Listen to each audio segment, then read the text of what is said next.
In my mind, as I think about this idea of getting what you really want and being able to attract it into your life,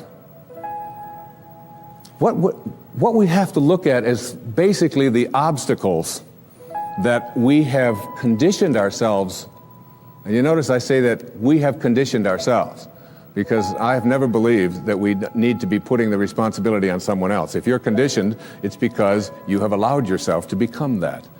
And if we are conditioned, if we've conditioned ourselves to believe certain kinds of things, and one of the things that we kind of believe and hang on to and live with is this whole idea that all of the things that happened to me in my past are what are keeping me from doing what I'd like to do today. So we hang on to these things and we fill ourselves with blame. We say, I'm the middle child. I'm the youngest child. I'm the oldest child. You know, I'm an only child. Any one of those is a great excuse.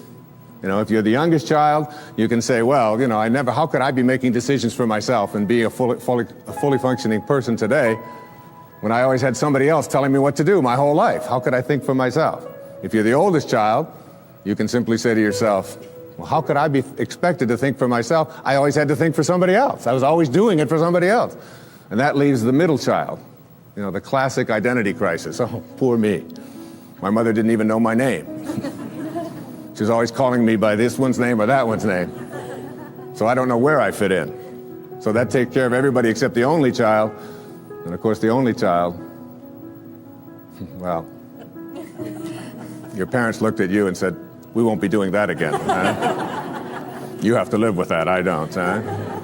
So everybody, with their birth order, or with their mother liked their sister better, or that we had enough, or we didn't have enough, or we had too much, or we lived in the north, we lived in the south, I'm too tall, I'm too short, I've got too much hair, I don't have enough hair, it's falling out, it's not falling out, whatever it is, we all have these excuses.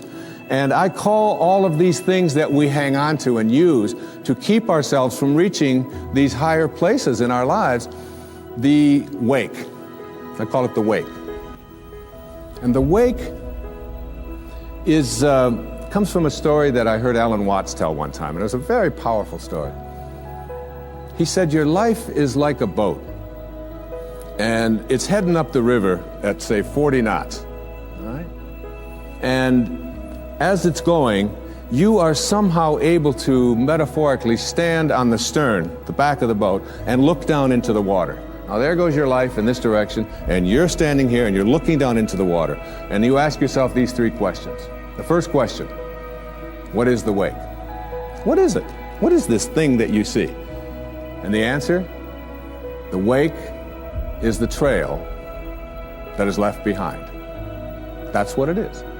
Nothing more, nothing less. It's the trail that is left behind. Second question to ask yourself in this little metaphor, what's driving the boat? What's making this thing go in this direction? The answer, the present moment energy that's being generated by the engine, and nothing more. That's the only thing that's making the boat go in this direction. And in this little scene, this means it's the present moment thoughts that I have and how I am using them that is making my life go in this direction, and nothing more. Because the third question is the most important and powerful question. And ever since I heard it, I've always thought about this whenever I have a tendency to look back here and blame something. Is it possible for the wake to drive the boat? That is, can a trail that is left behind make a boat go in this direction? And of course the answer to that is no, it can't. It's just a trail that is left behind. And in that trail, there are an enormous number of things, and every one of us has a wake. And we have a whole lot of stuff in it. And one of the problems that we have is that we have a tendency to look at the wake and all of the stuff that's in it to explain why it is my life isn't working the way I would like it to work.